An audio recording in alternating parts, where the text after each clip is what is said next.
राजा का फोन चालू नहीं हुआ अभी नहीं हुआ, बस हम चढ़ाई कर रहे हैं, हम ऊपर चढ़ गए फिर फोन लगाते हैं। एक माँ पूछ रही थी बेटे की खबर और बहू जंगल की ऊंचाइयों का हवाला दे रही थी। ये आवाज है उस सास की जो अपने बेटे राजा रघुवंशी की एक झलक के लिए इंतजार कर रही थी, और दूसरी तरफ थी सोनम, वही सोनम जो आज इस पूरे हत्याकांड की मुख्य संदिग्ध है। और ये थी सोनम की अपनी सास से आखिरी बातचीत, लेकिन इसके बाद छा गई एक लंबी खामोशी। और अब इसी बातचीत को लेकर सवाल उठ रहे हैं। सवाल ये कि क्या जिस वक्त सास को पहाड़ों और झरनों की कहानियां सुनाई जा रही थी, उस वक्त तक राजा इस दुनिया में था भी या नहीं? क्या सोनम ड्रामा कर रही थी? जिस वक्त सोनम अपनी सास को कह रही थी कि ऊपर चढ़कर कॉल करेंगे, क्या तब तक राजा रघुवंशी की हत्या हो चुकी थी? और क्या ये सिर्फ वक्त काटने के लिए कहा गया एक स्क्रिप्टेड जवाब था?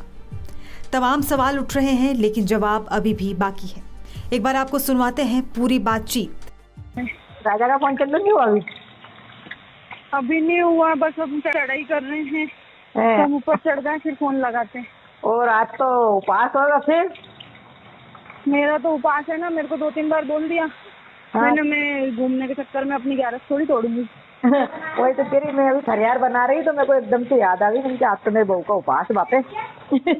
हाँ, खिचड़ी बना रही। सुबह फोन आ गया था कि उपास है, तो मैं नहाई थी। हाँ, तो कहीं दूध लस्सी जो भी मिल रहा हो उपास का सामान वो खा लो। अब पहले ऊपर तो चढ़े, जंगल में है, यहाँ से आज कुछ मिलेगा। हालांकि गिरफ्तारी के बाद सोनम का कहना है कि पति राजा रघुवंशी का मर्डर अज्ञात लोगों ने किया है और मुझे अगवा किया गया और कमरे में बंद कर दिया गया था। इसके बाद कार में बिठाकर ढाबे पर छोड़ दिया गया था।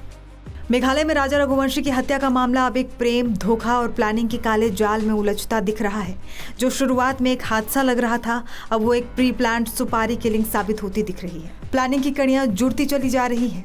सोनम का हनीमून टिकट खुद बुक करना, राज कुशवाहा से लंबे समय से अफेयर के बाद इस बात की गवाही है कि ये पूरी साजिश सोनम ने ही रची थी। जांच में सामने आया है कि सोनम और इंदौर के राज कुशवाहा के बीच लंबे समय से अफेयर था। अब पुलिस को शक है कि इस रिश्ते को रास्ता देने के लिए राजा को रास्ते से हटाया गया। हालांकि सोनम के घर वाले लगातार इस बात से इनकार कर रहे हैं कि सोनम ने राजा की हत्या करवाई है। फिलहाल मामले में पुलिस ने 4 लोगों को गिरफ्तार किया है।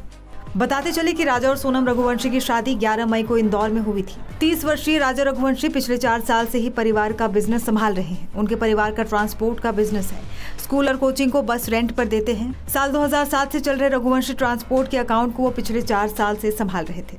25 साल की सोनम से उनकी मुलाकात रघुवंशी ऐप पर ही हुई थी। 4 साल पहले ही रघुवंशी ऐप पर दोनों की बातचीत हुई थी। फिर शादी के ठीक 9 दिन बाद 20 मई को दोनों हनीमून मनाने मेघालय पहुंचे।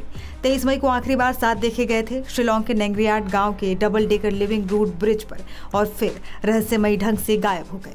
24 मई को एक लावारिस स्कूटी मिली सोहरा के पास। 2 जून को राजा रघुवंशी का शव मिला, लेकिन सोनम का कुछ पता नहीं चल सका था। और अब पुलिस ने सोनम रघुवंशी को उत्तर प्रदेश के गाजीपुर से गिरफ्तार किया है। इस सनसनीखेज मामले में पुलिस लगातार 16 दिनों से जांच कर रही थी, जिसके बाद अब बड़ी कार्रवाई सामने आई है।